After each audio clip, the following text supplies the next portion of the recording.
come across. Very often, the disease and the diagnosis has been delayed because the patients land elsewhere for some particular reason. To introduce this topic, can I just invite Professor Dayananda Babu to just give two minutes to this topic before we go on to the speakers. Sir, please. I'm not the proper person to introduce a topic like acute limb ischemia. Anyway, it's a major vascular problem faced by general surgeons as well, especially in places where vascular help is not available. So I used to do vascular surgery while I was in Saudi Arabia. They used to call me for help, and I always used to say, I'm not a vascular surgeon, but we used to get acute limb ischemia, then embolism problem, mesenteric vascular occlusion, all those things we used to get. So I think the ABCD of acute limb ischemia should be known to all the general surgeons, especially vascular service is not available in all the places. So the minimum thing, what not to do, at least should be known to the general surgeons. So with these words, I'm very happy to see that the VASC is having the 8th CME. I wish all the best for the program and the deliberations. Thank you, Dayananda Babu sir, for the words of wisdom and experience you shared with us. With this, we'll start on the topic proper. Today we have 3 eminent speakers as session experts. All 3 are alumni of the prestigious Sri Chitra Tirunal Institute of Medical Sciences, Trivandrum. The first speaker is Dr. Afshan PT. He's a consultant surgeon and practicing vascular surgeon at Railway Division Hospital, Palakkad. He has been on to an overseas training at Singapore, if I'm not mistaken. He just landed there. Nice to see you, Afshan, onto this topic, and he'll be talking on timely diagnosis and evaluation on an acutely ischemic limb. Over to you, Afshan. Thank you, Vinod sir, for the introduction.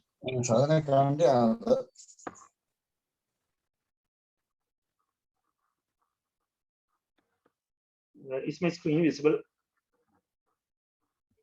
Yeah, it's coming.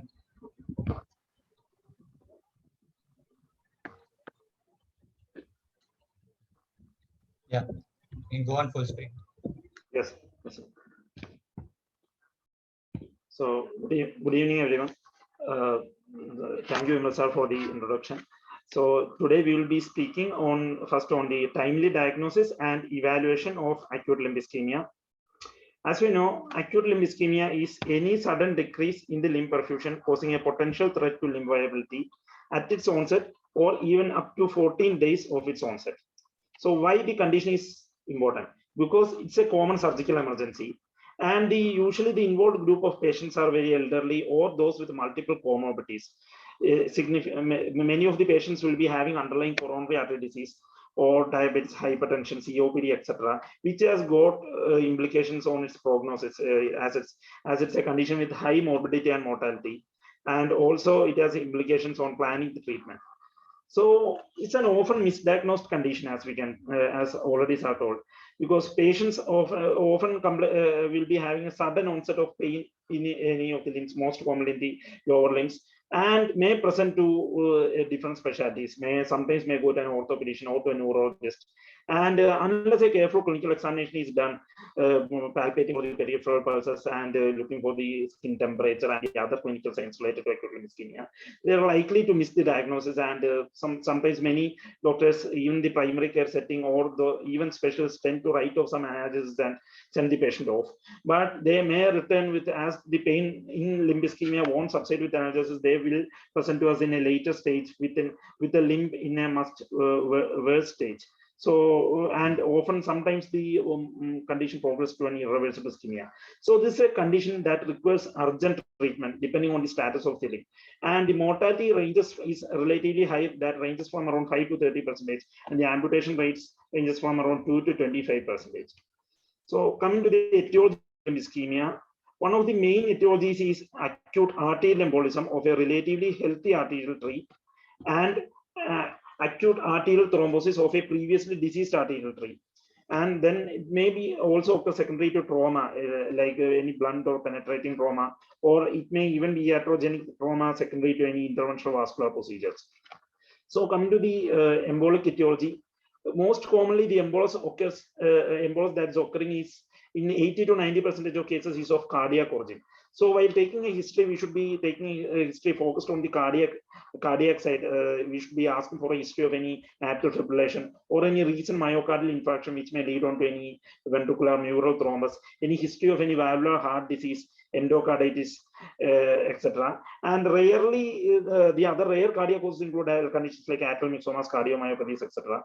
And the non-cardiac causes of which come to the non-cardiac causes of embolus, it's can originate from the thrombus load inside the aortic and peripheral arterial aneurysms, which can embolize onto the systemic circulation.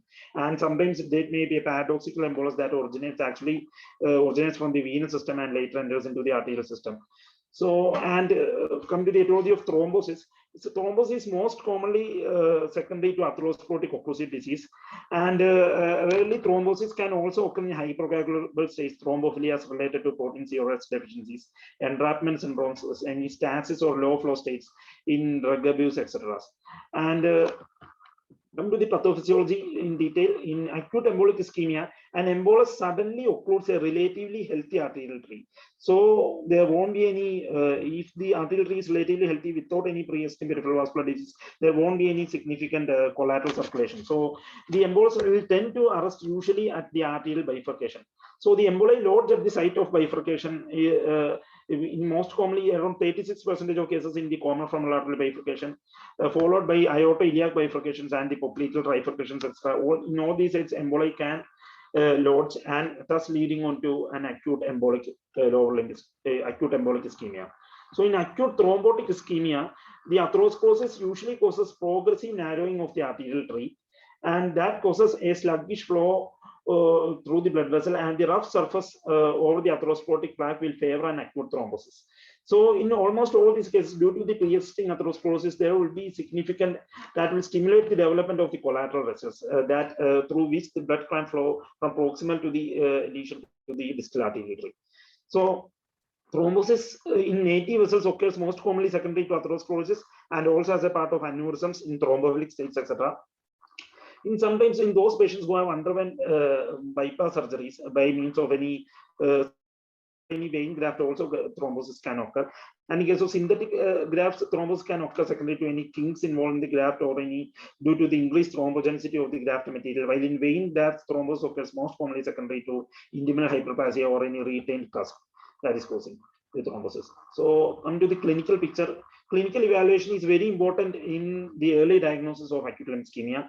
So we all have heard of the 5 P's. That's the characteristic thing. The pain is the symptom, the classical symptom, sudden onset of pain, along with the other clinical signs like pallor, pulselessness, paresthesia, paralysis, and poikilothermia. So in the inspection, initially in the early stages, the affected limb will appear to be pale, but cannot be made out in the very well in dark individuals. But in the later stages, skin tends to become bluish or cyanosed, and then it progresses on to develop mottling, which is reversible in the early stages, and which as the stage progresses, it progresses on to develop fixed mottling and cyanosis. So this is a picture which shows a pale pallor in the hollow foot with an area of reversible mottling. And this picture shows an area of fixed cyanosis that is surrounded by reversible mottling. And a similar picture, similar clinical picture is shown the other one. So, and if we compare the both these limbs, we can see that the veins that are seen in the non-affected limb are not seen in the affected ischemic limb. So the empty veins are also a classical feature, especially more towards the advanced stages. So this is a picture of a marble white right foot that's in the acute limb ischemia. So coming to the palpation, we should be carefully palpating the peripheral pulses and compare it with the other side. And also the temperature, usually the limb is cold with a level of temperature change. Again, we have to compare with the other limb. And there's a slow capillary refilling of the skin after finger pressure in ischemia. If there is some distal circulation that's remaining, there will be slow capillary refilling would be obvious. And there's a loss of sensory function. Usually the numbness will, initially there will be numbness that progress to anesthesia towards the advanced stages of ischemia. So the progression of sensory loss is like first the light touch and vibration sense will be lost first, and towards the advanced stages of ischemia, the deep pain and the pressure sense will also be lost. So it's a late sign.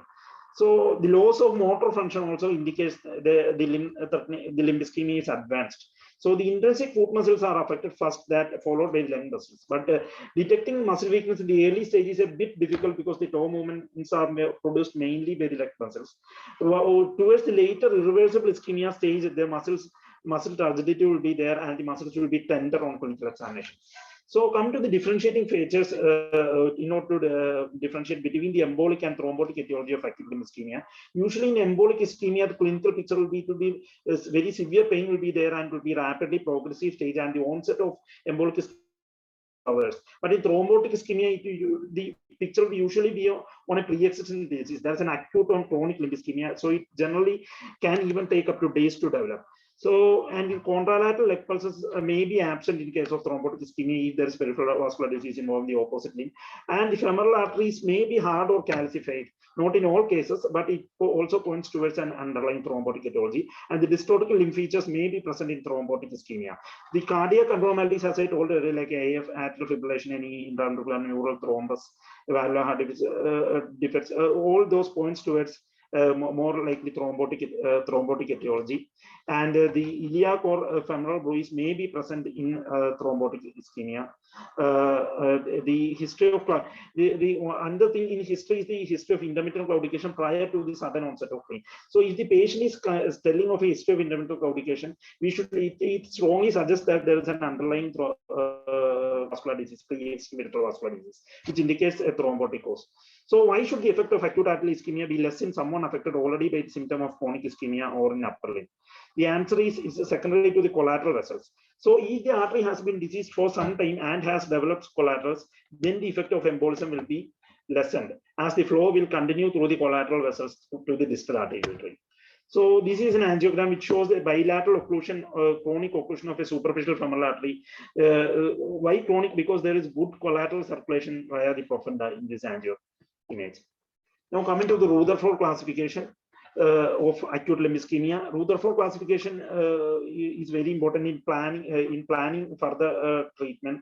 We should be assessing the status of the limb by the Rutherford classification. So class 1 is that the limb is viable. There is no sensory or muscle loss in the class 1 stage, and the arterial and venous signals are well audible. While in class 2 stage, which is a threatened limb, it is again subdivided into class 2A and 2B. That's class 2A is a marginally threatened limb, and class 2B is an immediately threatened limb. So in class 2A, marginally threatened limb, there won't be any muscle weakness. So there will be only minimal sensory loss, maybe involving maybe some numbness involving the toes and all. So the arterial signals are inaudible in this stage. While progressing to the class 2B stage, the sensory loss is more predominant and there may be severe wrist pain. And also some muscle weakness would also have set in, some mild or moderate muscle weakness will be there. And coming to the irreversible stage, that's class 3 ischemia, the sensory loss is profound or even the whole limb may be anesthetic. And the muscle weakness, there will be profound muscle weakness and there will be paralysis or rigor involving the affected muscles. And the arterial signals and venous signals are also inaudible. Unlike in class 2 ischemia, where the venous signals will be audible, in class 3 ischemia, the venous signals are inaudible. So if the patient has focused on to class 3 ischemia, it indicates that it is necessary to as it's an irreversible stage. So come to the investigation, basically on the history, we should be, as I told earlier, we should be focusing especially on the cardiac history, like any recent MI, underlying coronary artery disease, atrial fibrillation, etc. Sometimes an echocardiogram may be necessary to know the underlying cardiac function to plan for the treatment, whether to take up for whether the patient is fit for surgery or to know any intraventricular thrombus, anything like that, to assess the same echocardiogram may be necessary, and in the clinical examination, in the presence or absence of pulse and the status of the limb, mainly to stratify by the Rutherford classification. And the routine lab investigations, especially the blood urea nitrogen and the creatinine levels, should be obtained as fast as possible in order to plan the further imaging that is critical in planning the management. So if the creatinine levels are okay, we can proceed with the CT angiogram, which is the preferred investigation. So imaging should not delay intervention. That's the one thing which we should keep in mind when planning for further imaging study, because in almost in all cases, CT angiogram is the preferred investigation, even in acute limb ischemia, because it gives a more elaborate picture. But in certain centers where the CT angiogram may not be readily available, we may still need to go for an ultrasound duplex scan that employs the B mode ultrasound that will reveal the anatomy, aneurysm, occlusive or stenotic lesion, and along with the Doppler signal to indicate the flow. So this is an image, duplex scan image of SFA stenosis. So come to the CT angiography is the preferred investigation, as I told, because it is more elaborate and helps in planning the treatment. So it's more useful in the proximal, like aorta iliac occlusions. And the CT angiogram can also, if at all the patient is having any lower limb ischemia, secondary to any rare causes like aortic dissection, wherein the intimal flap may extend to an iliac artery, and the false lumen may get thrombosed, thus hampering the blood flow. In such cases can be made out only by CT angiogram is necessary to plan treatment in cases where dissection is there. And in infrainguinal occlusions, also in order to assess the status of the distal vessels, especially in diabetic patients where there is more likely to have vessel wall calcification, can only be made out in CT angiogram, unlike the conventional angiogram, which won't show up the vessel wall calcifications. And sometimes the anatomical variations also becomes obvious on a CT angiogram examination, like persistent sciatic artery, etc., which can lead on to which can present with a clinical picture of acute limb ischemia. So before taking up the patient for CT angiography, as I told, we should be adequately hydrating the patient, as the contrast which we are adding contrast which we are administering is going to it needs to have a healthy renal function. So we should be adequately hydrating the patient, even if the creatinine levels are normal, before taking up the patient for a CT angiogram. So this is a CT angiogram picture. This is a CT angiogram reconstructed image and a central line reconstruction that's showing a artery, which is an anatomical variation. And here the persistent sciatic artery along with an acute thrombosis of the popliteal artery presenting with acute limb ischemia. So a transformal arteriogram is another modality wherein we have a cath lab or a hybrid operation theater.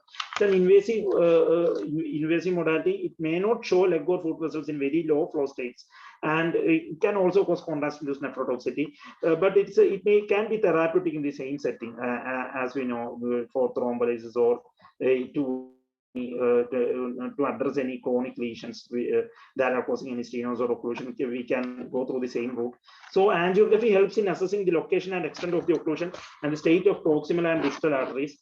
Access the distal runoff and the same access can be used for thrombolysis even if you are planning for thrombolysis. So this is a digital suppression angiogram of an acute on chronic occlusion. Why acute on chronic? Because there is good collaterals that are seen, and the proximal margins of the lesion are somewhat irregular. And the this is a fluoroscopic image demonstrating status of the contrast on an embolic occlusion. And this is a somewhat a meniscal lesion, like there's a concave margin which is typical of an embolic occlusion. So magnetic resonance arteriography is not much useful in the acute setting because it is very time consuming, and in certain cases where the contrast is contraindicated, we can consider it, or in certain patients having allergy to contrast agent. So the management decisions are based upon the differentiation, whether it's an acute ischemia or an acute on chronic picture secondary to thrombosis, and the mechanism of occlusion, whether it's embolic or thrombotic or secondary to trauma, and the location of the occlusion, the status of the limb. We had to, as I told, we had to consider the Rutherford classification of the limb and the fitness of the patients. We had to assess the comorbidities, especially the cardiac history and all. So summarizing, the acute limb ischemia is not an uncommon surgical emergency, and when severe, the ischemia progresses to infarction and limb loss, the rapidity of which is dependent on the adequacy of the pre-existing collateral arterial circulation.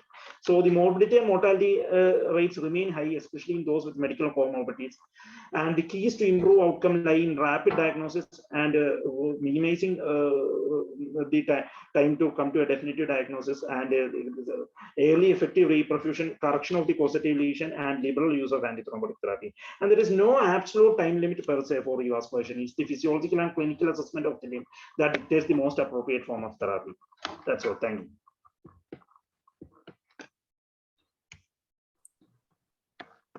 you. Thank you, Afshan. I think we'll take the questions at the end of the session. Afshan has highlighted the evaluation and initial diagnosis, especially the history part, which is most striking in acute limb ischemia. It's an embolic, and probably the imaging part he has highlighted. And the SRES, we had probably only the surgical arm and acute limb ischemia treatment. I think we'll just move on to the next expert. Dr. Siddharth Vishwanathan is a lead consultant and a senior vascular and endovascular surgeon at Amrita Institute of Medical Sciences, Kochi. He is also alumnus of Sri Chitra Tirunal Institute of Medical Sciences. Over to Siddharth for elaborating on the basics of surgical thromboembolectomy. Thank you so much, Vimal sir, for the introduction, and good evening, one and all. So let me just quickly share my screen.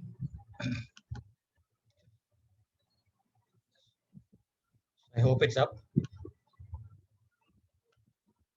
Is it visible now? Yes, yes. Yeah. Very much. Okay. Dr. Afshan has very well explained how crucial it is to timely diagnose an ischemic limb, and also how to go about the clinical approach of a patient with an acute limb ischemia. So when it comes to management, the vascular surgeon has various tools or modalities in his armamentarium.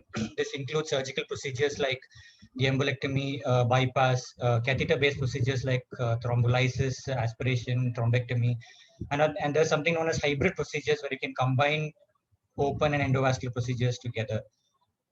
Nonetheless, I would think that surgical embolectomy still remains the most common therapy we apply. The reason being, many patients unfortunately still come to us in a delayed clinical presentation with a severe ischemia like Rutherford 2B, and we need to offer them the quickest modality of revascularization. The other problem with the endovascular is the cost of therapy and the availability of expertise and inventory. So most often we end up doing the open surgery. But nonetheless, there are patients who would be more apt for the endovascular therapy, and Dr. Vijay sir in his next talk will be explaining those therapies, and I will dwell into the open modality. So while we are preparing the patient for surgery, there are a few adjuvants that we need to start off with to get the ball rolling. Most importantly, prompt anticoagulation. As soon as you encounter the patient and diagnose acute limb, immediately anticoagulate with heparin or low molecular weight heparin. This is to basically stabilize the thrombosis and prevent propagation. You also give oxygen supplementation, IV hydration, keep the limb warm, try to put an anti-Trendelenburg position. All this somewhat helps the limb sustain as we prepare for theater. Some people give prostaglandin therapy, but the evidence of that is equivocal. The other thing, as Dr. Afshan was explaining, is we always try to look to get some sort of an imaging so that we can plan our therapy appropriately. A CT angiogram, being a very quick investigation, is most preferred and also gives extremely good anatomical understanding of the pathology. So, but the point to stress is all these things should not delay you taking the patient to theater, and that is the most important step at this point of time. So that is a picture of a CT showing an embolus in the popliteal area so that you can plan your embolectomy in the popliteal segment. So while we prepare a patient for surgery and choose, how do we choose the appropriate approach or the site of surgery? So this is basically dictated by the level of the occlusion. So if the patient has an aorta iliac or a saddle embolus, we would approach using bilateral femoral incisions.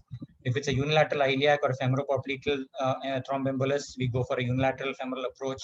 If it's a distal popliteal trifurcation, intrapopliteal, the tibial thrombosis, we go for a Belloni popliteal approach.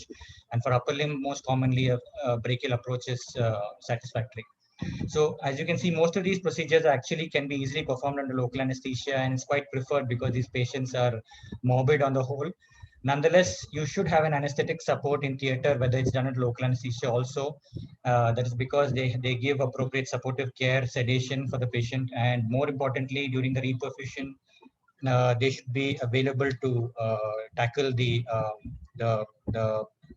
potential reperfusion injury.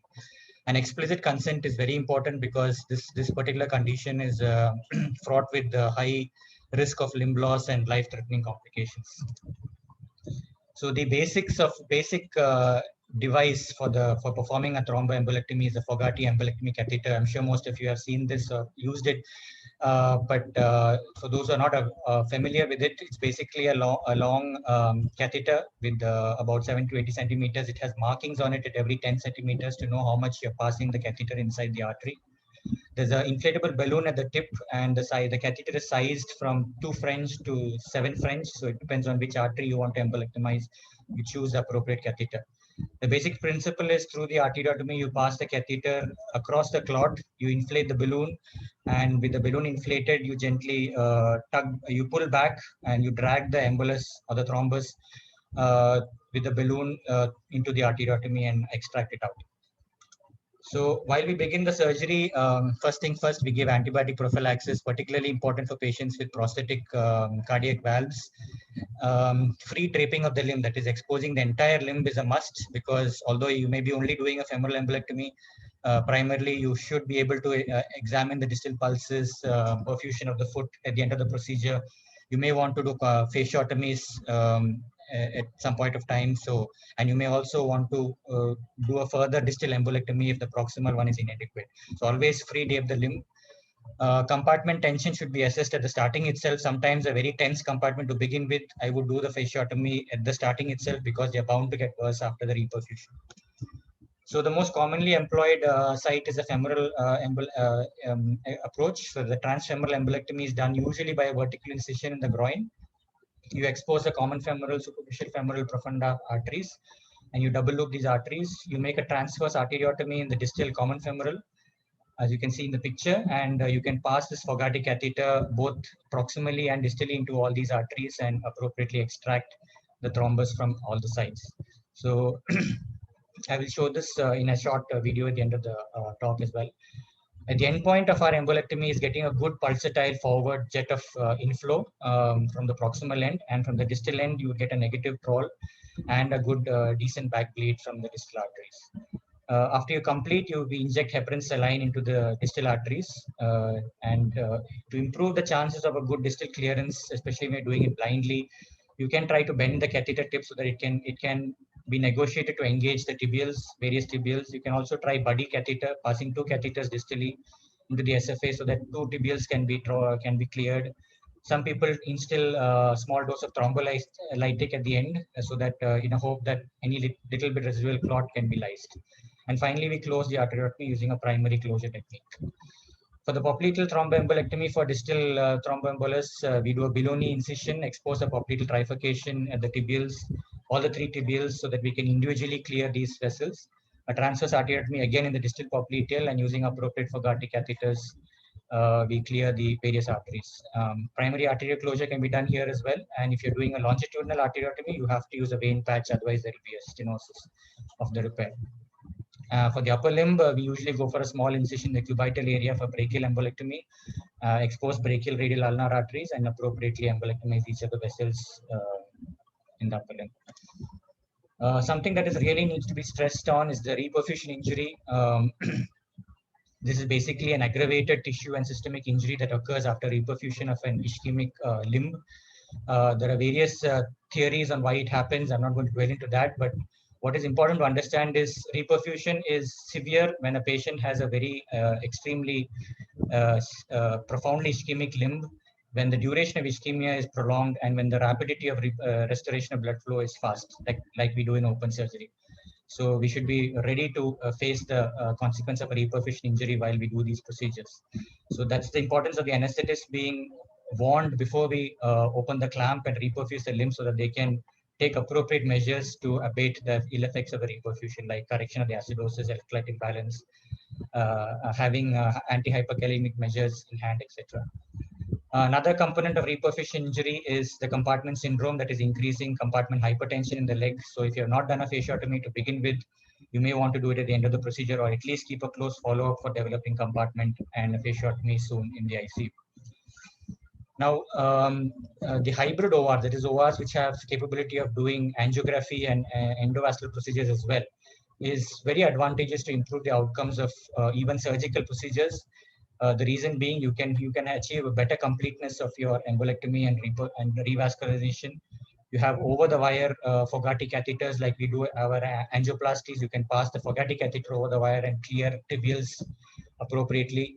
You can do completion angiography at the end of the procedure to see how well the embolectomy has worked. And if there's any residual stenosis, like in the thrombotic cases, atherosclerotic patients, you can also treat that lesions with the endovascular angioplasty, etc. So having endovascular facility in the theater significantly improves outcomes. So this is a short video I'd like to show on how we do a femoral thromboembolectomy, which is the most commonly done surgery. So that's a vertical incision we have placed in the groin, and we are deepening in layers. As we go through the fatty layer, we encounter the femoral sheath, which is below the inguinal ligament. So that is being exposed there. So you can see the femoral sheath being exposed below the ligament. This patient was being done under local, so you can see we're infiltrating the wound in layers so that, and we proceed. As we open the femoral sheath, we slowly start exposing the femoral artery. So you can see the femorals being exposed. In this particular patient had a high femoral bifurcation, so first artery to see was the SFA, but usually we get the common femoral to begin with. So we are dissecting the artery and we get it looped. So that is looping the artery. We use elastic loops to pull on the artery, and we do what is known as double looping, so that it is easy to control the arteries while we pull the embolectomy catheter. So now we are doing the proximal control of the common femoral, and we also take control of profunda at the end of the procedure among the arteries. So that is the 3 arteries being exposed and profunda control taken.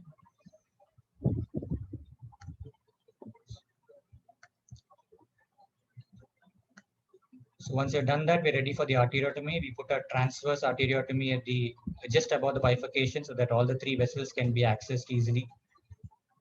So once we stab with the knife, we extend the arteriotomy with the pot scissors. You should make it adequately big so that the balloon can come out. You can see the thrombus or embolus is already lodged in the common femoral. And then we select the appropriate sized Fogarty. So we use a 5 Fogarty for the proximal part. We're passing the Fogarty into the iliacs. Since it was a unilateral limb embolus, we do not pass it too much into the aorta. We stop at around 20 to 25 centimeters. You can see the marking on the Fogarty. So that's 20 centimeters. So as we pass it in, and then we inflate the balloon with the syringe at the other end. And we start pulling with controlled traction, keeping the balloon inflated. And you can see that the embolus has come out.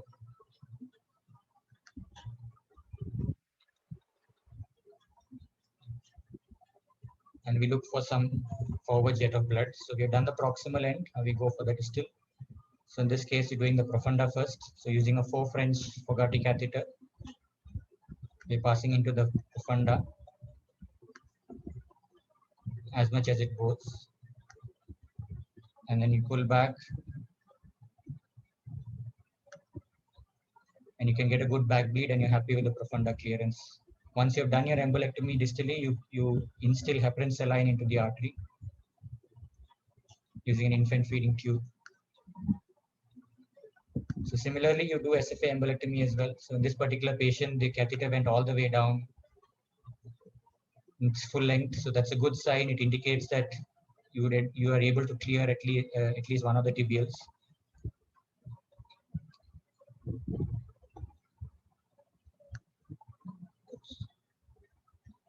So once you're done with the, you pull back and you have cleared the SFA, and then you instill Hep saline. So in this particular patient had rechecked the inflow was not adequate. So to make sure that you clear the proximal end again, you pass the catheter, and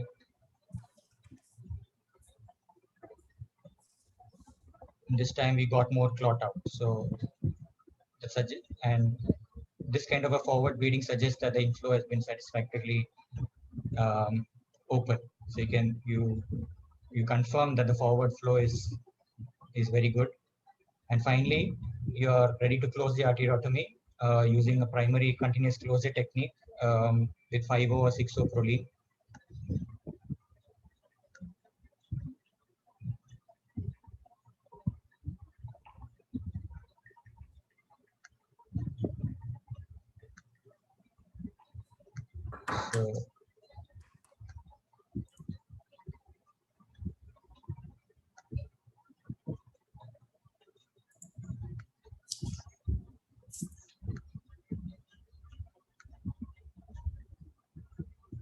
So, we are done with the suturing, and before we finally do the anastomosis, we again flush the arteries, make sure there is no recurrent clot formation, check the outflow, inflow, and then also instill Hep saline. So that's a good back bleed. We check the forward bleed as well. And finally, inject some heparin saline, and then we close the arteriotomy. So at this point, or rather a couple of minutes before this point, I would tell the anesthetist that I'm ready to reperfuse the limb, and they should be ready with proper hydration and anti-hyperkalemic measures, etc., so that while the limb is being reperfused, no major cardiac issues happen. So with that awareness, the clamp is opened and reperfusion is done. We can feel a good pulse in the artery once the reperfusion is satisfactory. And at this stage, we also check the distal pulses in the pedals. Look at the foot and see it is getting pinked up. If you can't feel pulses, at least check for Doppler signals. And if that is there, we are happy. If the Doppler signals or pulses are unsatisfactorily, I would do a completion angiogram at this stage and ensure that I have not left any residual clot back. And finally, at the end of the procedure, we again check the compartments and look for evidence of developing compartment syndrome and do a fasciotomy at this point if you have not done it before. So post-operative, these patients need to be kept in ICU. It's critical to monitor them in the next 24-48 hours for cardiac, renal dysfunction, correct acid-base electrolyte imbalance, keep them well hydrated, continue anticoagulation, instruct the nurses to check the lower limb perfusion regularly with pulses or Doppler signals, check the foot for color and warmth. Again, keep a close eye on the compartment. If you have not done a fasciotomy to begin with, you may have to do it in the ICU at a later stage. We continue the anticoagulation for long term usually because of if the patient has an underlying thrombophilia or a cardiac etiology. So to sum up, embolectomy is again one of the most common therapeutic strategies for acute limb ischemia. A preoperative angiogram helps us select the appropriate technique. Anticoagulation is commenced as soon as the patient is encountered and continued postoperatively. We have to be fully aware of the potential and management of reperfusion injury, because that is what can kill a patient more than the ischemia sometimes. If the compartment tension is in doubt, do not hesitate to do a fasciotomy, liberal fasciotomies, and confirm the adequacy of distal perfusion on completion using pulse palpation and handheld Doppler. And intraoperative use of angio and guided embolectomies improves outcomes. So thank you very much. Siddharth, thank you so much. That was a wonderful and a lucid demonstration of a procedure probably which can save not only a limb but also life. So I think all general surgeons should be at least trained to do because vascular access is often not access to vascular specialists may not be possible in a remote area, and you can save a limb if you get acute limb ischemia quite early. Thanks, Siddharth, for the nice session. Thank you, May I sir. invite the next speaker? Vimal sir, at this stage, shall I just, with your Yeah, permission, please. I'll publish the quiz winners of the last session. So the last session, session 7, was on EV access procedures and salvage. So we had a couple of winners, Dr. Lohit Shetty Raju, who's a GI surgeon resident from Amrita Institute of Medical Sciences, and Dr. Giridesh, who's a nephrology resident at Amrita Institute, have been the prize winners, and both of them win a prize money of rupees 2,500 rupees each. Again, we have a quiz for this session as well. I will be posting the Google form link in the chat box. I request all the session audience to kindly attend the quiz and stand a chance at winning the prize money. Thank you. So over to you, sir. Thank you, Siddharth, and congratulations, winners of the last quiz. Very gratifying to see that we have a nephrologist also participating and winning a prize in the last session. May I invite the next speaker, Dr. Vijay Thakur. He is a secretary of our National Association, the Vascular Surgeons of India, and he is a very young at heart and a gentleman surgeon, but quite aged with regard to his experience and his dynamism. So he'll be highlighting on or pondering on the topic of catheter-directed thrombolysis and mechanical thrombectomy in the setting of acute limb ischemia. He is the director of and senior consultant and director of the VINS Hospital, Vadodara. Sorry for that. Over to you, sir. Most welcome to our meeting. Thank you, Vimal, for kind words. I'm just trying to get my screen. Can someone, enable my screen participation?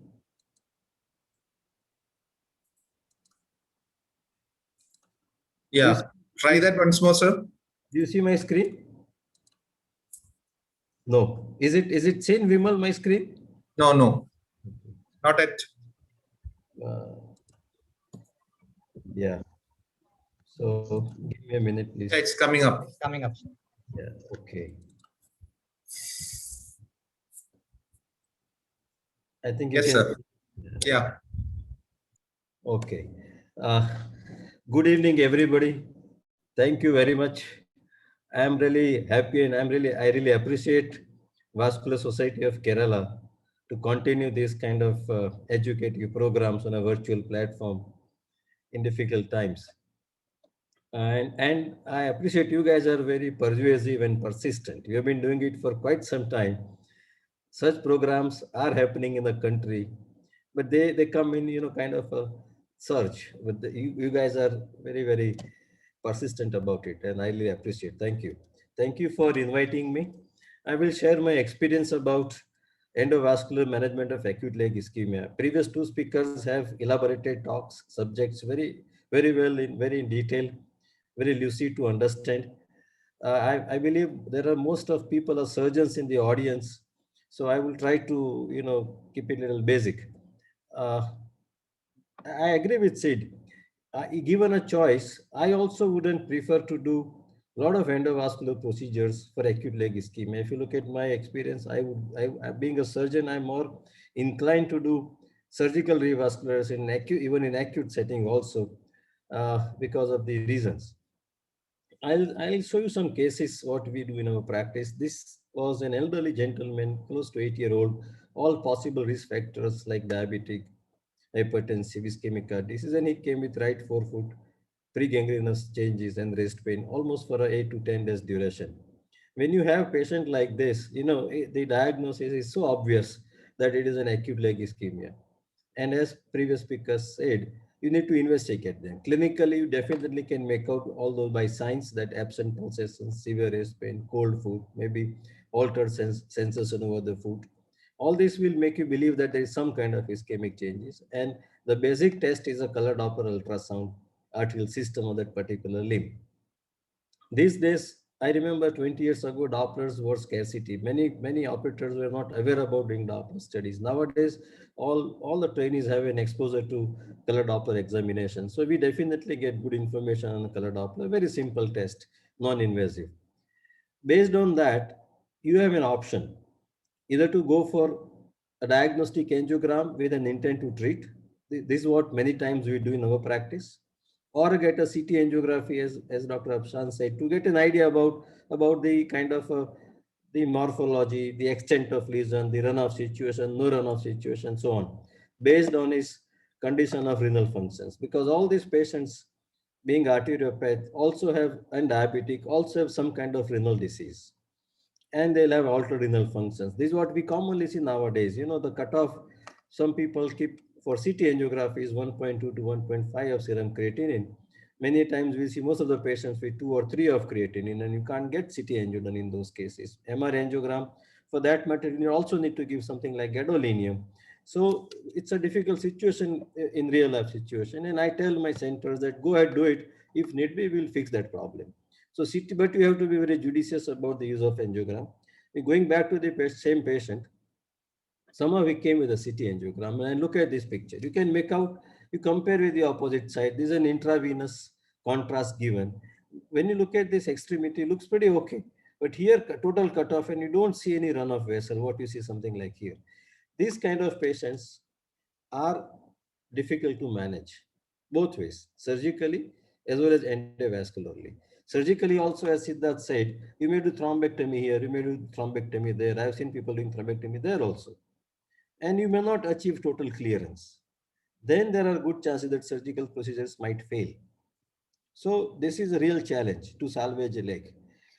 There is some ray of hope. You see some kind of run of vessel out there. Similarly, if you do an endovascular procedures, it also does not guarantee you success. In this era, every patient and family asks for guarantee and success. So we have to make an attempt to revascularize such limbs. So what are the options do we have? You know, we have three options. One is best medical management. You might see some surgeons, you know, taking care of hydrations, anticoagulation, putting them on heparin infusions, prostaglandins. And I've seen many of them get away also. Those limbs probably survive if they are early 2A, Rutherford 2A. Other option was Siddharth said was an open surgery to a thrombectomy if need become some kind of an adjuvant procedure. And third would be an endovascular procedures. I'll narrate a little in detail about what we do, what I mean by that. Now, how do we decide? We decide on based on the probable cause of ALI, you think. Is it a thrombotic occlusion because of a plaque rupture? Is it a thrombotic occlusion because of a hypercoagulable state? It is an embolic cause because of a cardiac source or a plaque rupture or a thromboembolic, because it matters a lot. If somebody said if it's a thromboclusion embolic source from an atrial fibrillation, I think it makes sense to do thrombectomy rather than even thinking about doing an endovascular procedure. If in a hypercoagulable man coming to you without any possible risk factors, you can probably think about doing a thrombectomy, provided the limb is well preserved, his hemodynamics are well preserved, and he's in a good acid-base electrolyte balance. Thromboembolic is one which really offers a challenge to surgeons, because there we are not clear also. Is it a plaque rupture? What's kind of a run-off situation? What will be the outcome? So this is here what you probably have to use your experience and the availability of infrastructure you have. The case I was talking to you about, total cutoff here. So it is very simple for those guys doing it, that this looks like an acute arterial occlusion. And when you see pictures, there's hardly any run-off seen there. So what we do, we make a small punctures, come over the opposite groin. And I'm not going to technical details because this mainly being surgeons. We make sure the artery is blocked. What do we mean by intra-arterial thrombolysis is, we give thrombolytic drug into the blocked arteries or the blocked veins. So you know this is blocked. You pass a kind of a guide wire as much as you can. The target has to be as distal as possible. You see a tip of kind of infusion catheter. So you go as distal as possible, keep lysing it. You see this picture. What you see here is, all thrombotic occlusion and a nice runoff, which we can accept. I don't have a completion pictures today, but then probably this case we could manage with this. And he had certain plaque in the SFA region, which requires some kind of stenting. So intra-arterial thrombolysis, if it's a thromboembolic lesion, will usually require thrombolytic drug along with some kind of angioplasty procedures. I'll take you through some slides about the literature or the basic. What thrombolytic I mean is injection of drug into the artery or into the blocked vein. And how it works, they are plasminogen activators. And this is how they work on FDP, and they lyse the clot and they prevent further thrombus formations.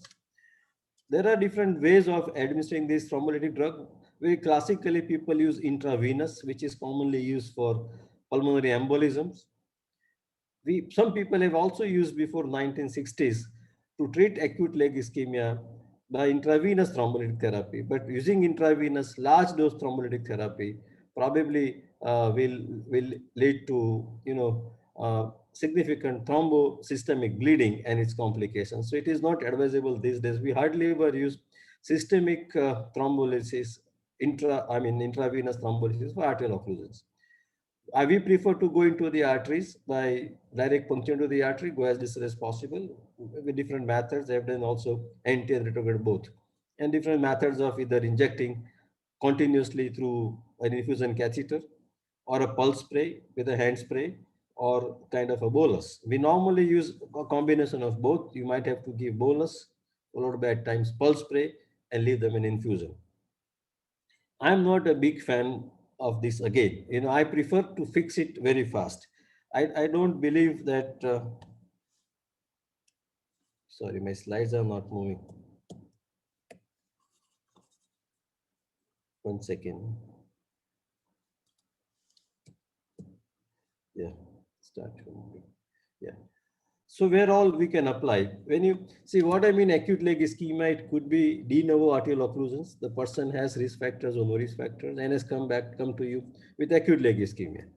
It could be secondary to angioplasties. At times we do angioplasties and there's a thrombus migration distal to the angioplasty site where you might have to use local thrombolytic therapy or have to different means of aspirations.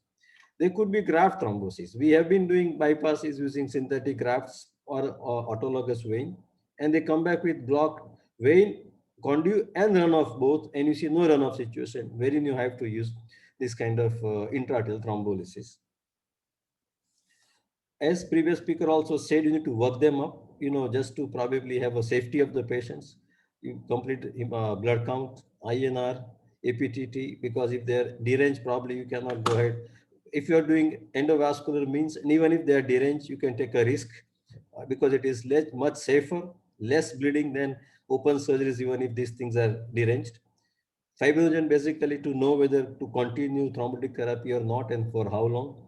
Create, it does matter, but in my practice, even if it is high, I anyway take them up to prepare them for dialysis or CRTT or whatever. Now, different kinds of drugs we've been using. We started using early part of my practice. I used to use streptokinase, then came to urokinase, and then actilase, retiplase, tenecteplase, all kind of drugs. If I'm using some kind of mechanical means and if I have a less time, I use actilase. If I have to run for a long time, either use tenecteplase or retiplase infusions. These are the indications of less than 2 weeks time so that the success is better, the clot is fresh, there's good amount of fibrin content into the clot so that it dissolves much faster. And all, of course, well-preserved patients, if they shouldn't have any kind of irreversible tissue loss. We do all sonography guided punctures, so we make sure it's a single wall, thin stick puncture. At times, if I have a deranged those or a heparin infusion or a deranged coagulation parameters, I at times start with a kind of a micro puncture set. I use a small micro puncture needle, micro wire, and then go with the kind of a radial sheath so that to avoid any kind of intra procedure bleeding or something like that. Anti or retrograde access, it depends on the type of the blockage you are dealing with. Prefer to use 4 French many a times, diagnostic angiogram and sheath. Guide, as I said about wire traversal test, if the guide wire goes easily, that means an acute thrombotic occlusion, and the chances of success are much higher. I use some kind of, most commonly I use McNamara catheter thrombotic infusion catheters, which has 20 and 50 centimeter of length of infusion. But again, being very honest, I do not believe in leaving these catheters for a long time. I have seen a lot of pericatheter thrombus formation in such cases. So more and more, I prefer to use some kind of mechanical means, clear the thrombus as fast as possible. If I cannot, at times I do hybrid, wherein I do thrombectomy, put a small groin cut thrombectomy, do an angiogram and fix the culprit lesion. But purely leaving thrombolytic for hours together, I don't think is kind of my practice. Different kinds of drugs you can use, atiplase, tenecteplase, retiplase, whatever. I, this is a preferred drug for a long-term infusion, 1 milligram per hour, or at times 1.5 milligram per hour infusion. Surveillance is important. You need to see them because these are sick patients. You are giving large amount of dose, at least for a long time. The chances of cerebral bleed are very high. GI bleed is very high if they are hypertensive and poorly controlled hypertension. So alertness will give kind of a clue to the cerebral bleed. Keep an eye on a GI bleed. You need to look at the food also, whether, are you okay spending a lot of time when the food is at risk? You don't have enough time to spend, let's say, 24 hours. I know few of my colleagues using it for 24 hours, 36 hours. I'm not a believer of that. So you don't have that much time in acute leg ischemia. So, and severe pain. Labs, I think this is more important, is fibrinogen level. That is only again to continue the same amount of thrombolytic drug or to reduce the dose. If it is less than 100 milligram percentage, I stop it. If it is up beyond that, I continue on the same dose. And heparin I give by the side of the sheath to prevent pericatheter thrombosis or to prevent further thrombus formation or propagation. And these are it. I follow it based on the APTT. Check angiogram. If I run for more than 12 hours, I mean infusion, if I'm doing thrombectomy, mechanical thrombectomy, probably at the same time. These are the some contraindications and relative indications, contraindications. When the history of stroke, again, hemorrhagic stroke in recent past, or any kind of a stroke or a GI bleed, or any kind of evidence of bleed, probably we should avoid it because we give large amount of thrombolytic drug to prevent some kind of stroke or a bleeding. These are the contraindications, advanced cancers or liver disease, because they bleed again. The idea is not to do in such cases to avoid systemic bleeding. The trade-off with the benefit versus the risk is pretty high. There are complications. There are complications of bleeding at the access site, bleeding in GIT, in GUT, or in the intracranial system. So you have to be very vigilant about it. When embolization, it does happen when there is a thrombotic occlusion in the PEMPOP segment and distal segment is okay. Compartment, as it said, you have to be very careful about it. You don't wait, at times open it up. Now the issue is here. Is a compartment. You give a lot of thrombolytic drug. You need to open the compartment syndrome. The wounds bleed. They bleed like mad. See, there is actually a lot of arterial resistance. And that is why in such cases, when you give drug, the kind of tissues will bleed, and the bleed, you will be trouble. You have to be very careful about it. Renal insufficiency, arrhythmias do happen because of adenosine release, and you have to monitor them carefully. The advantages of endovascular procedures are it is less traumatic, only a small needle stick and a puncture. The drug goes everywhere. So drug can go to small branches, which a phagocytic catheter cannot go. You can deliver drugs where you wish to. And after doing that, you might see kind of a plaque rupture or underlying plaque, which you can fix with an angioplasty. Other means is mechanical thrombectomy. I'm sorry, I'm exceeding time. I'll run quickly. This is a machine called AngioJet machine. What it does, there's a catheter here.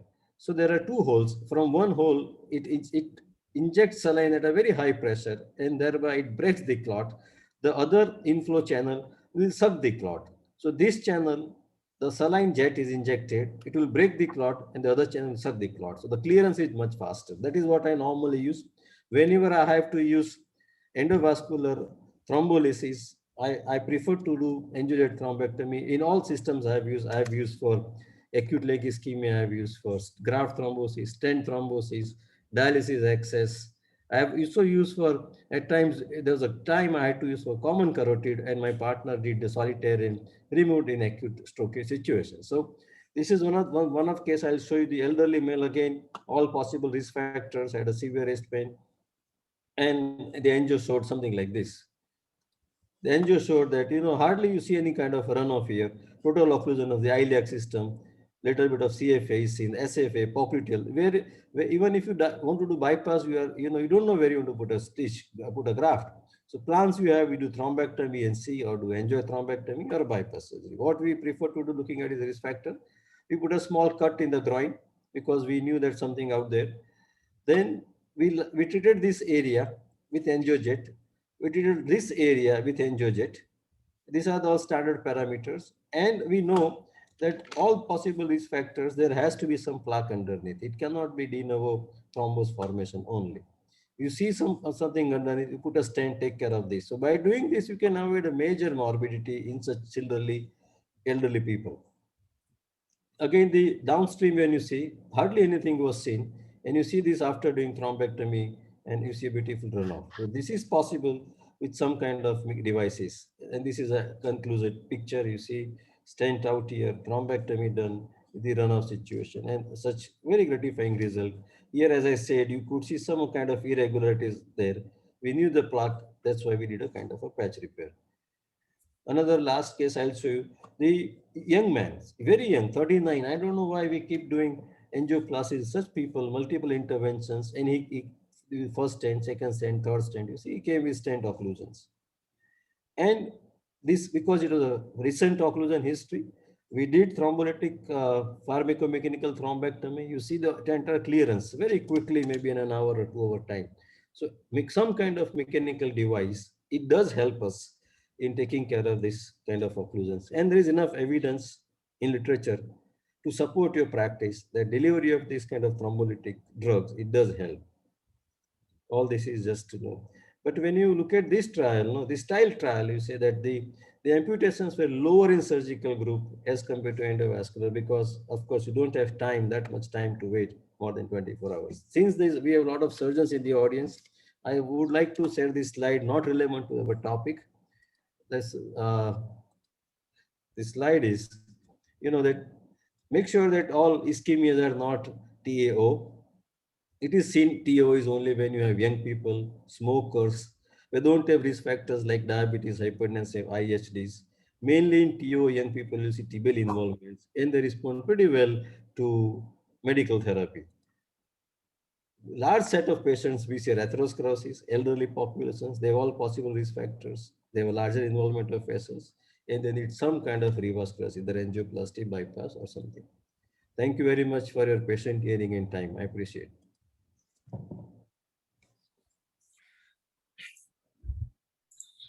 Thank you, Vijay sir, for your elaborate and very simple presentation, making that newer non-invasive modality in treating acute limb ischemia very simple. So I think we had a quite enlightening session of 3 speakers, all Chitra alumni, and glad to see all of you here. I think we have any questions, Siddharth? I don't think we have any questions coming up in the chat box. Just to anything, Siddharth, anything you want to add? Yeah, I mean, the chat box, nothing particular was seen. So, okay, just to keep the ball rolling. See, Afshan is there. Afshan, very often the problem is that majority of the listeners are surgeons and postgraduates in training in general surgery, I believe. So very often people are confused because they're not very sure. First thing is a delay in diagnosis. Very often the patient lands somewhere else. We had situations where a patient landed in the neurology department with paraplegia, ultimately evaluated and found to be an aortic occlusion. So I think history taking is very crucial, and 90% of the time in an embolic episode, history gives a clue to your diagnosis. So second thing is decision making. Can you save, you find out acute ischemia, don't waste time, initiate antiplatelets and heparin. And very often we forget 2 elements in this line. One is analgesia and giving oxygen. Despite patient having a normal oxygen saturation, it is preferable and recommended that the patient should be placed on oxygen, inhalation, to save as much tissue as possible. Second is whether we can save this patient. Is it worth the effort in going aggressive?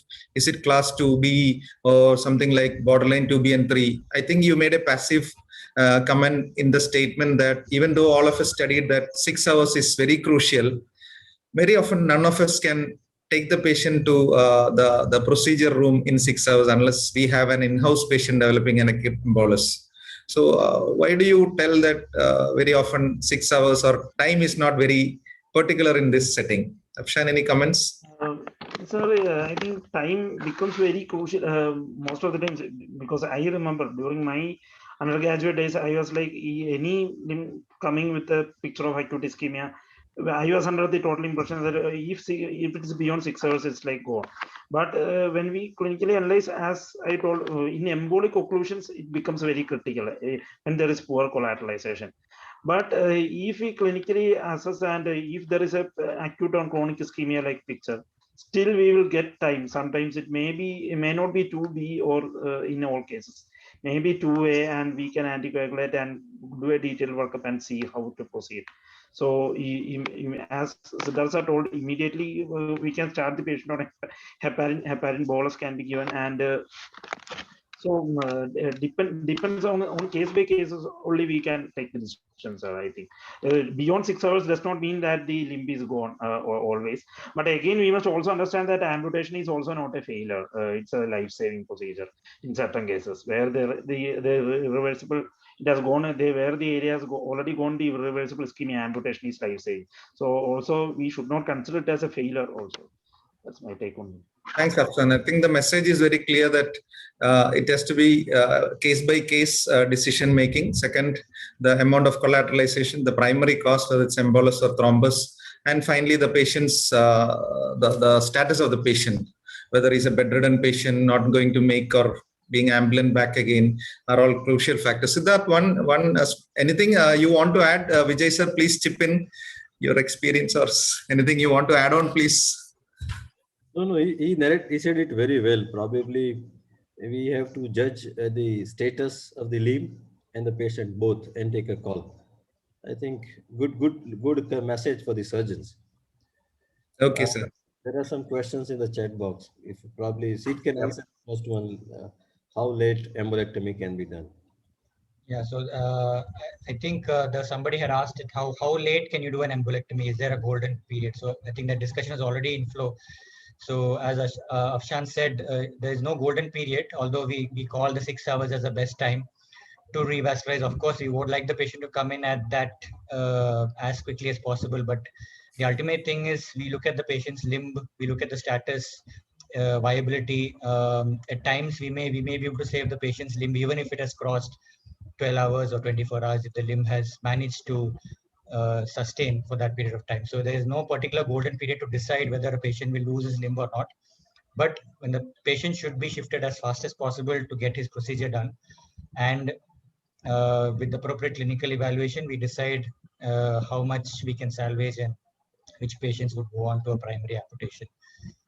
So I think Vimal sir, one more thing that from general surgeon's point of view would be very useful is what can be done in a primary or secondary level before patient reaches a facility for undergoing the procedure. So I think at the outset, if the anticoagulation is started immediately, so that buys some time. Oxygen can be started at the peripheral center itself, IV hydration, all these things are pretty important because when a patient gets dehydrated without lack of oxygen, no anticoagulation, the thrombus just gets propagated and whatever salvage we could do, we would lose that. So I think these things really help buy some time so the patient, before the patient can reach the treatment facility. So that's very important. Siddharth, something like when we used to be students and the facilities for investigations were not immediately available, what our teachers used to tell us was, as surgeons generally, was do a bedside fasciotomy, see the status of the muscle, and then you can go aggressive or decide an amputation, especially when he's an elderly patient, quite frail, and something like 2B, 3 borderline. So for surgeons, I think it also is probably a message that if the limb is something like motor paralysis on and ischemic, you can do a simple bedside procedure under local anesthesia, do the small fasciotomy, see the muscle status. It's dusky, something like irreversible, not bleeding to touch, or there is no response to cautery. Probably means you'll see probably 2 compartments at least before you make a decision. Vimal, I have a comment. Yep. While giving IV fluids, a word of caution. These are the elderly people. They also have some kind of underlying cardiac disease. If you have an access to echocardiography, at least you should have a baseline echo. to decide how much volume they can take. If you are not little judicious about it, you might give little more fluid and they end up into cardiac failure. So it's a bias sword. You have to have a little balance about it. But when you have a patient with an acute embolus presenting, sir, and you have time already lost, very often anesthetist will be pressing on us to do an echo. Should we waste time on that, or probably we'll be a little judicious on that, and then post-operative setting we'll evaluate? See, it depends on anesthetist. I tell you presume that all people have poor LV function. Yes, you sir. presume and you treat them. Unfortunately, you are not. If you have poor LV function, truly, you cannot really load them with volume. Yeah. And if you load them, they'll end up with other set of problems.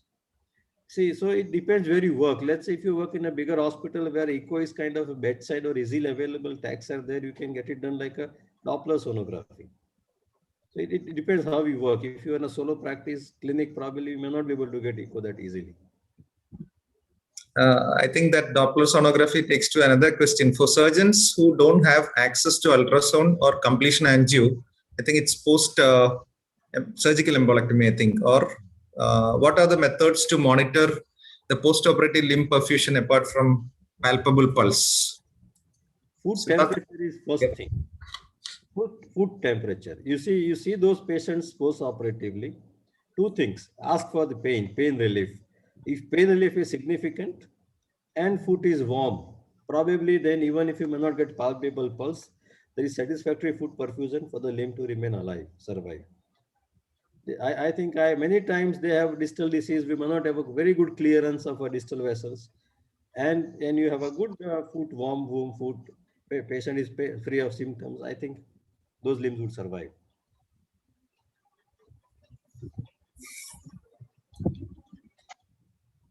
Any more questions? I think we have also sometimes a confusing scenario where you require fasciotomy, you require a surgical embolectomy, and patient is already given heparin. So we cannot give a regional anesthesia. But I think with the advent of nerve blocks and things like that, we are in a better world now. Things are easier, and the patient is high risk for a general anesthesia. There are a few questions in the chat box.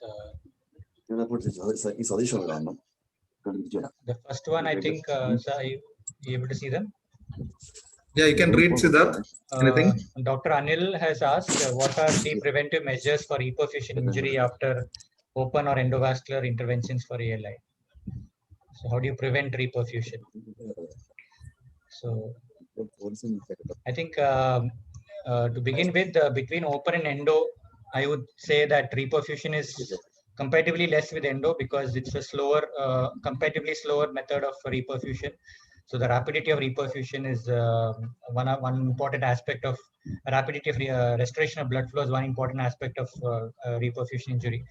So between open and endo would be somewhat safer in that regards. The other thing is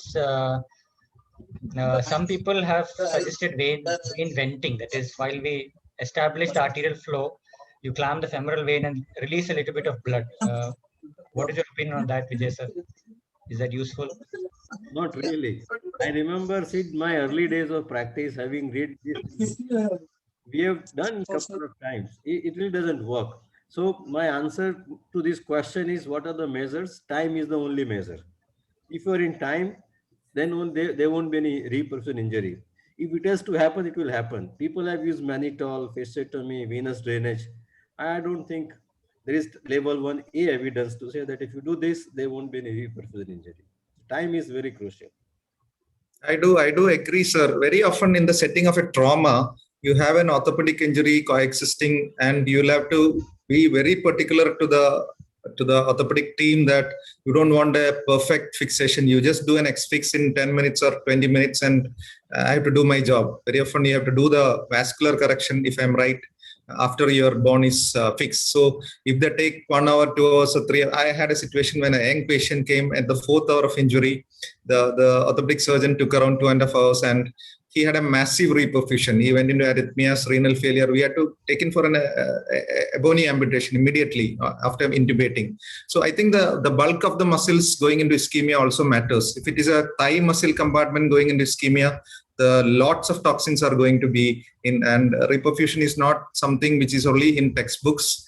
Mind you that all of us have seen that, and it can be life-threatening even in a young patient. Siddharth or Afsan, can you just ponder on what all antiplatelets you give post-op, or does this patient's what are the role of antiplatelets in this patient post-procedure? Or I think, sir, regarding depends on the just for surgeons in training after you do a embolectomy. It's routinely as for any patient with peripheral vascular disease, we you tend to put on antiplatelets hospital. So we have usually tend to put the patient on icosapent, clopidogrel, and sometimes in cases of acute or chronic ischemia where we cannot address everything, we may even need to anticoagulate the patient. We may need to start the patient on warfarin or acetone, or any of the NOACs, like newer molecules like dabigatran, rivaroxaban, or anything may be worthwhile. And nowadays, there have been trials that shows that icosapent along with the rivaroxaban is useful has a prophylactic role in preventing the limb complications, as shown by many trials. So rivaroxaban is now increasingly being used along with antiplatelets like icosapent in the peripheral vascular disease setting. So, and be it after endovascular intervention, so dual antiplatelets are the routine after endovascular interventions where we tend to put a stent in. So that's it. Yeah, I think the message is clear. Probably the indication for which you intervene probably tells you what sort of drugs you should give. Probably if it's an embolic, you'd have to give anticoagulation of acetylrom or NOACs.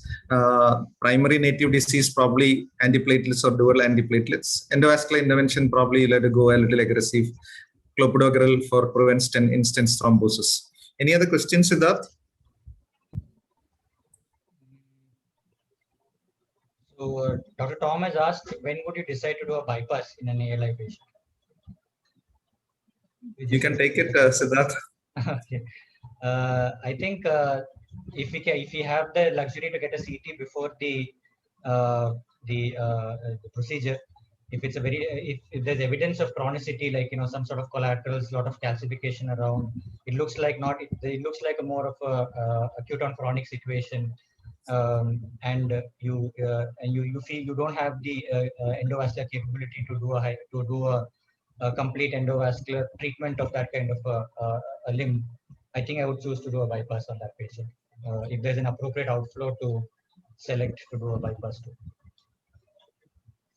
How many embolectomies can we do is another question. I didn't probably get that. Is it a sequential embolectomy or probably stage embolectomy? I didn't understand what Tom Thomas meant. No, what he meant is how many times you can pass the catheter. The same setting. Yeah, that's a question many people ask. Because they don't have an on-table angio facility. Probably that's the reason. Okay. Hello, sir. Can you hear Thomas. me? Hello. Tom is there? Yeah. Yeah, sir. My question is a very common scenario we are seeing. They will do an embolectomy in a day, and the next day they will again re-explore and do another embolectomy, and the next day they will again do a re-exploration embolectomy. I don't know. We are in a government setup. That's why I'm asking. Maybe because I don't know. They usually seen with the CVTs people, they are doing like that. They will do an embolectomy. They will say they are getting a pulse. They will close. Next day again it will get thrombosed, and they will open the next day again do an embolectomy. I think Tom, I think it's a time that you have to chip in and interfere. Probably, I think probably the technique, or there might be some reason. There might be a reason where they have failed to image the disease proximally. Very often when you have I have faced a situation where a femoral thrombolysis was done and they missed an aortic saddle thrombus. So that is probably one reason why I can say incomplete fissure. And probably after embolectomy, Siddharth can probably chip in, probably will comment it. I think another common mistake that we see often is an inappropriately selected incision for femoral embolectomy. People put a little low incision just below the groin crease, and you actually only identify the SFA. So you may not be clearing the profunda, you may not do a good proximal clearance. So ultimately, you end up doing a bad embolectomy. So I think that that is another thing that common mistake seen in practice. So I think a good placed incision, like sir said, clearance of the thrombus both proximally, distally. I think most important is proper case planning, getting a good angio before, if you can, or at least an on-table angio. A half-hearted embolectomy will always end up in bad results. Vijay sir, to interrupt, the point that the question that you probably suggested, how do you think or tell that the passage of catheter is enough for surgeons who are doing an embolectomy for first time? Correct. Yeah, that's good, because many people have asked me this while doing the procedure. So Siddharth showed it that once you do it, two things. One, the length of catheter is probably 80 centimeter. So if you're passing it from groin and go right up to ankle, that is at least one vessel, most commonly peroneal, is opened up pretty well, and you'll have a limb salvage possible. So this is one. Two, if you have an adequate or acceptable back bleed, that's the time you stop probably. So how would I stop? The number of passes is not important. What is important is your clearance. How distal you can negotiate your catheter, and what is the amount of back bleed you see when you withdraw the Fogarty catheter. That's how we decide.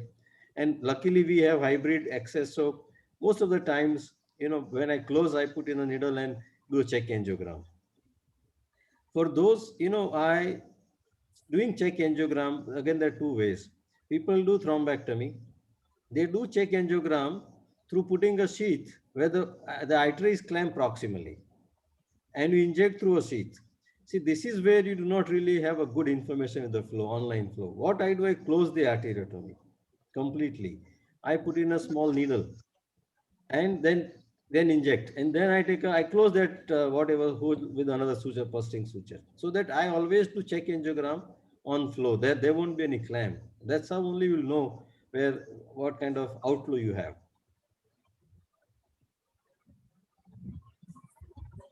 And about, how many times we have also seen, the problem is doing thrombectomy or embolectomy without adequate information is a problem. It's not doing procedure is very simple. The wisdom is in when to do, what to do, how to do, why to do, why not to do. So this is where if you fail to plan this, probably you will fail doing embolectomy. Also, when you do a multiple passage of a catheter on a thrombotic plaque disease and you damage the intima, thinking that's an embolic disease, very often, and you don't have an immediate angio facility, it again clots off.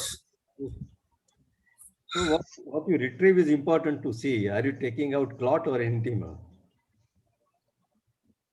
Siddharth, can you just mention 4-compartment fasciotomy for somebody has asked about 4-compartment fasciotomy? Yes, sir. Yeah, so I think that's another. I think you mentioned already in the slide. Sorry. Yes, sir. So basically, fasciotomy of the leg, it is the most commonly affected part of the lower limb where ischemic injury happens. So you need to decompress all the 4 compartments of the leg. So that is, there are 4 compartments. That is the anterior compartment, which is the mostly affected compartment in ischemia, and there's a lateral compartment of the peroneal compartment, and the posterior compartment is divided into superficial and deep. So one common error is surgeons put a double incision fasciotomy, but the anterior incision only tackles either the anterior compartment or the lateral compartment, and the posterior incision only tackles the superficial posterior compartment. So a proper fasciotomy is, first thing, it should be adequately length. You don't make a small tiny fasciotomy. There's no harm in making a long fasciotomy. At the end of the day, you can always close it either primarily or with the skin graft. So long fasciotomies adequately release the facial compartment. So in the anterior incision, you can also access both the anterior compartment and the lateral compartment of the same incision on either side of the septum. And on the posterior incision, you first release the posterior compartment and then move the gastrocnemius muscle away, and you release the more thinner fascia of the deep posterior compartment. That's a very crucial step, because the main neurovascular bundle are in the deep posterior compartment. So you need to release that as well. So that's how you do a complete 4-compartment fasciotomy. Vijay sir, can I just ask, in this current scenario where you have many operators working on the limb, non-surgical, people. Like, I don't want to mention a particular group. So problem is, any patients comes with acute ischemia, they tend to put in a catheter and do thrombolysis. Very often the thing is that most of the centers do thrombolysis over 12 to 24 hours. And by that time, the limb would have been gone. And then the patient is being referred to us. So is there anything like how you decide, like you give a infusion or something like a jet spray, or see, a longer time might take the limb to a dead stage or something like that? Can you give some guideline where you should not do a thrombolysis rather? Yes, I when Sid told me to ask me to talk about endovascular management, I was not very willing to take up this topic because if you ask me honestly, I would, being a surgeon, I would go in, operate, and try to fix it as quick as possible. But having had access to angiojet thrombectomy machine, my thrombolytic time has reduced only in 2 hours or 3 hours time. It's not. So for me, it is as quick as surgery. But there were times before having this machine, I've also left catheters there for hours together for overnight. And I was never happy. My results per se are horrible with only intraarterial thrombolysis. I'm happy doing angiojet thrombectomy and thrombolysis because there I know quick answer to it. And if need be, I can fix with balloon or stent or whatever. Now, when not to use, when you don't have an access to some devices, and if you have only access to, let's say, cath lab, and you have catheters and do it. So the problem when you do it, either you do anti or retrograde, you will most of the times you'll be able to go only up to popliteal. And there people make a mistake. Yeah. There you leave catheter out there and you are in a hope that we'll see tomorrow morning and see. But tomorrow morning is too late. So what happens now? Other option, if you're very aggressive, what we should do at times, what I do, if you have no access, I use a little larger contrasite guiding sheath or catheter and keep aspirating, keep fragmenting thrombus before an access of thrombectomy device. So I used to do that. Keep aspirating, keep fragmenting, leave higher dose of drug. Instead of 1.5 milligram, I would run. I would see little early. And if I do not see any runoff in tibial vessels, I would presume that this procedure will definitely fail. So this, if you do not see success seeing tibial's early part of thrombolysis, it will not work. I do agree, sir. Very often the problem is that we see angios done and patient referred, the outflow is not seen. So without ensuring an outflow, it's a big mistake to do a thrombolysis and say that it's a success. It will not work at all. Siddharth, anything more? Dr. Srikumar, Ashish Srikumar, sir, the president is quite silent. Are you there, sir? He's driving, it seems. He's multitasking. Probably he's attending multiple Zoom meetings. Siddharth, it's okay. Is it okay to wind up? I think so, sir. Yeah, I think that we've had a great discussion on acute limb ischemia. First of all, Vijay sir, thank you so much for accepting the invitation and joining us today. It was a very, very useful session, not only for the general surgeons, but for us as well. Vimal sir, thank you for moderating. It was a nice overview you have given us to begin with and to end up. Afshan, nice talk from your side as well. So thank you all the attendees as well for attending the session and putting in your queries. Please, if you have not attended the quiz or attempted the quiz, please do so now. I also request all of you to join us for our next meeting, which will be on mesenteric arterial disease. We're planning it in a couple of weeks' time. So thank you once again to all of you, and have a good night and happy Easter as well. Thank you. Bye bye everybody. Bye. Yes, sir.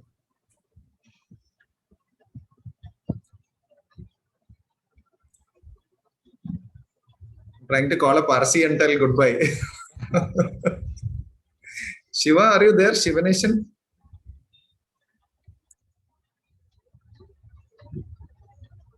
He's on. Shiva Nation? Sir, I am there, sir. Hello. President was invisible. Hi, Vijay. When there are smart guys, why the president be visible? The multiple Zooms. Young blood is far better than outperforming the president. So it's Vijay. Vijay is just left, sir. He's gone. He just asked for you. He just left. Probably you can give him a ring and give a thanks, sir. A mission trick should be